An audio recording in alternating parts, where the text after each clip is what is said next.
Alright everyone, so before I go ahead and show you how to remove the VVT solenoid and the camshaft sensor, both that are located by the cylinder 5, this is for the people who are dealing with P0305. That's the misfire cylinder 5.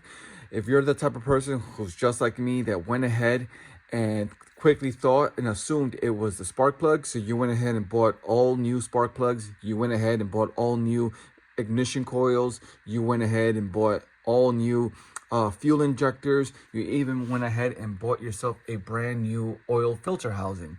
Now, you went through all of that and that code is still there and you don't know why it's still there. I highly suggest that you watch this video until the end.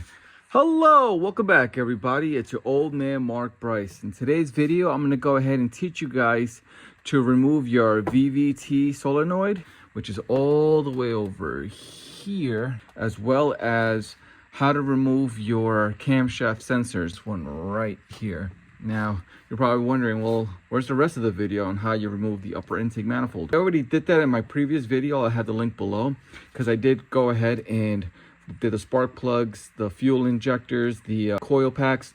So did this oil filter housing right here, as well as the gasket ring. So I did a lot of work here, but I'm still getting that P0305 cylinder 5 misfire. So right now, I just want to go ahead and see if changing the solenoid right over here will help. This one right here, as well as this sensor right here, the one that's right next to cylinder 5. All right, so this is a good position that I'm in, so I can record and show you the rear VVT solenoid. There is a bolt right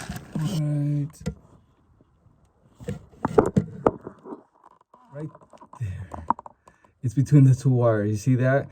I can't tell if that's a 10mm bolt or an 8mm bolt, but I'm gonna go ahead and remove it. Sorry that it's not as clear. I'm confirming that it is a 10mm bolt. You see it's twisting. Now it's loose. Once I remove that bolt, I can go ahead and unplug it from right there. Let me zoom in.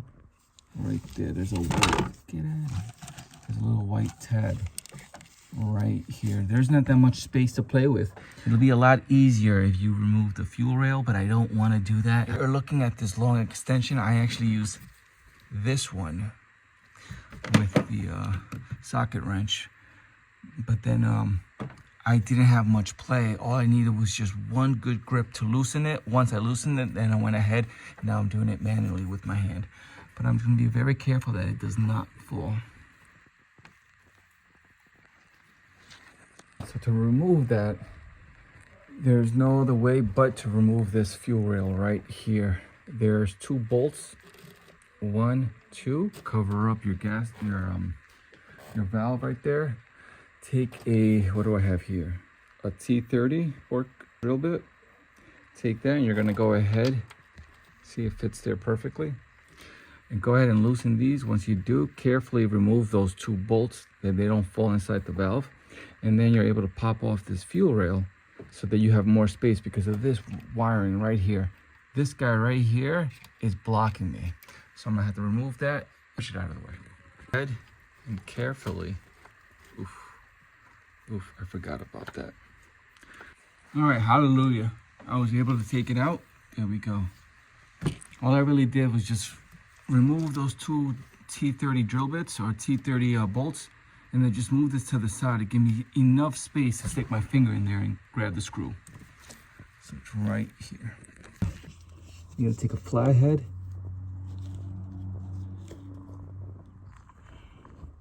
And you're going to, just like that.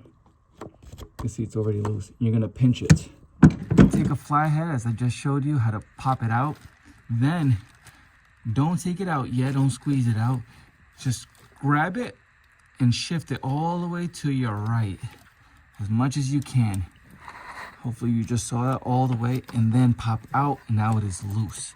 The reason why I had to do that first is because I have no space to stick my hands to squeeze it. So what I did is I went ahead, twisted it all the way to the right, so that now I have space to go ahead and take it out, but it's still attached to the plug. Popped it out, moved it to the side, and now I have enough space.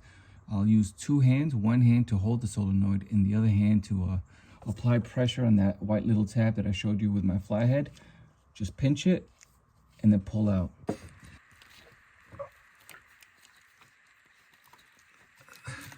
There we go. Damn. All right, still there. All I did was apply pressure right here at the bottom. Right there, that little white tab. All right, there we go. That's the old one. Let's look it on camera how it looks.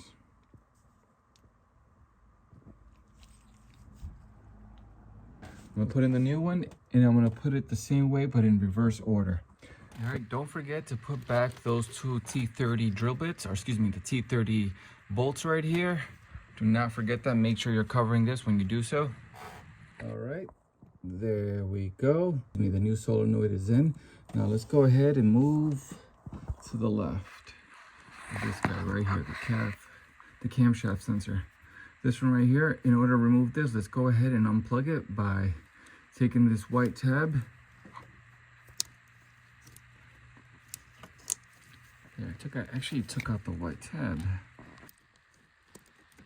All right, now with the plug out of the way, let's go ahead and get a T30 drill bit and remove that screw right there. All right, there we go. Just a unique way. There we go. All right, let's check this guy out.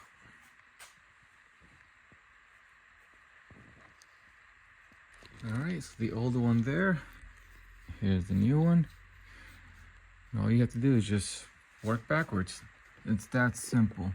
But I will. I am going to remove that old O-ring. Because I think there's oil spilling there. Before I put this, let me go ahead and put this new one here.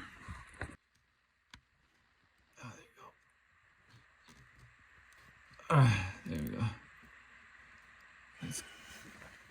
Yeah, it was time. It was time. Let's take a look at this guy.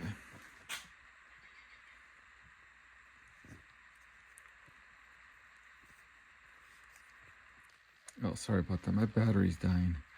So I'm going to have to leave the station here, but it's pretty much self-explanatory now. You're just working backwards. So I'm going to put the new one. Well, first I'm going to clean out this area right here. Put the new one in. And when I mean new one, I'm talking about the O-ring. Once that's placed in properly, then I'm going to go ahead, put that in, screw it with the T30 drill bit right here. And then that's it. All you're doing is working backwards and putting everything back together again. Yeah. And to seal, and in order for me to put that ring, I went ahead and I used this cap right here. And I applied pressure because it was the perfect size for it. Thank goodness for a cap. This is what I needed. I was going through hell putting that O-ring in. All right, so this is the old one. I went ahead and put in the new one. It was just the same way in reverse order. Now all I gotta do is just plug this back in. I did have to take the coil pack out just because it was getting in the way. I needed to make sure that the O-ring was positioned. Try this one. Oh, that's right. I need that retainer clip. Okay. Time to put in the retainer clip. And that's about it. I'm almost done here. So this video is basically how to install and remove and locate your solenoid, your VVT solenoid that's all the way in the back next to cylinder 5, as well as the camshaft on cylinder 5. The only reason why I'm doing this again is because I still have that P0305 cylinder 5 misfire. All right, everyone, I will not be showing how to put back the upper intake manifold just because I made a video in the link below on how I removed and replaced my upper intake manifold as well as my intake that was located right here, which is pretty simple. I must have removed my upper intake already at least 5 times in the past month. Still trying to go through that code. So did it work? I don't know. I am gonna put everything back together again, and hopefully it does. All right, good morning, everybody. Let me go ahead and start the car.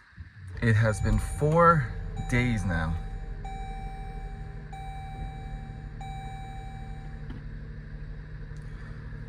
That engine light went away on its own, and I'm gonna tell you how that P0305 engine light went away on its own. I did not use an OBD scanner, none of that stuff. It went away. Now let me tell you how it happened. So I'm gonna do this while I'm recording, while I'm driving, just to show you proof that that light is not coming back on. Let me just put on my seatbelt. I am so happy and grateful for that light to go away, because if you're one of those that are suffering the way I did, where you went ahead and you bought brand new spark plugs, brand new fuel injectors, brand new ignition coils, a new oil housing, gasket rings, you pretty much hooked up your car, you maintained your car to get that light out, and that light was still there. Well, this is how I did it. After I make that video, after I recorded my session of the VVT solenoid and the camshaft sensor, the one that's near cylinder 5, the P0305 misfire. After I did that, the next morning I had to drive out to New York. Obviously, that engine light was still there because the car doesn't know that you installed a new sensor, a new solenoid. So that's still there, right? So that morning, I'm driving out, and I went ahead and I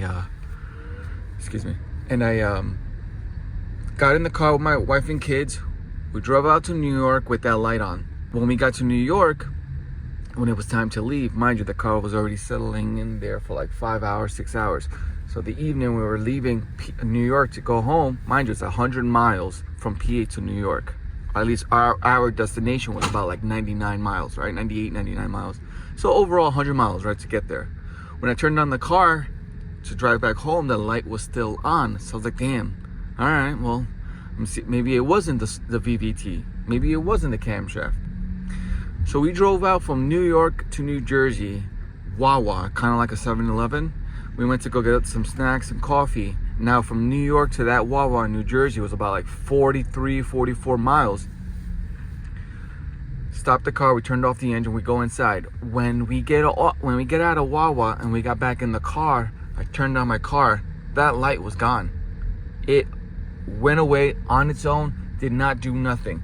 So that is an awesome thing. I'm very happy, very glad that that light went away. But there was one thing that I forgot to mention that I did that maybe it helped, maybe it didn't, so I'm just gonna throw it out here. In the video, you're going to see my EGR valve. I'll put the picture of it right here. That EGR valve, it was very oily. You could see it in that picture, but it was black, smoky with charcoal inside that valve, inside that little metal tube. You can't see it, but you can see it through the hole, and it stunk. So what I did is I pulled it out. In my video, I did kind of mention that my phone was dying, so I wanted to end the video, so I just left the phone charging, grabbed the EGR valve, went into the living room, watched TV with my wife while I was cleaning it. I didn't think that was going to be a problem. Maybe it wasn't. It was just a matter of preference. I just wanted to clean it because it was very, very dirty. So I just cleaned it, and I put it back. It was brand new. It was shiny. Maybe that was the culprit as well. Maybe that helped. I don't know. But I'll put the picture of where it's located, and you are going to see it when you ever touch your spark plugs 135, which are the ones on this side, but the passenger side, the 135, as well as you're gonna do your fuel injector, whatever you're gonna do on this side, you are gonna have to take out your upper intake manifold. When you take out that upper intake manifold, you are gonna come across your EGR valve. That is the valve that you are gonna have to pull out. Just that little, I'm gonna try to put a picture. It's just a piece of like it looks like a metal tube with like 3 holes going around it on top. That for me was oily outside of it, but it was charcoal inside. I was using liquids, I was using a flat knife, not a flat knife, a flathead, but with cloth in it, so I wouldn't scratch anything. And I was just taking out all that charcoal gunk. It took me about a good 15 minutes to clean out. Then by then my phone was already charged for 15 minutes, so that's when I was able to finish up recording that video. So that is it. That's all I have for you guys today. I wish you guys luck, but most likely it's either that EGR valve that I cleaned, the VVT that's next to cylinder 5, or the camshaft sensor that's next to cylinder 5. Those three can help remove that P0305 code that you have. All right, everyone, I'll catch you in the next one. Peace.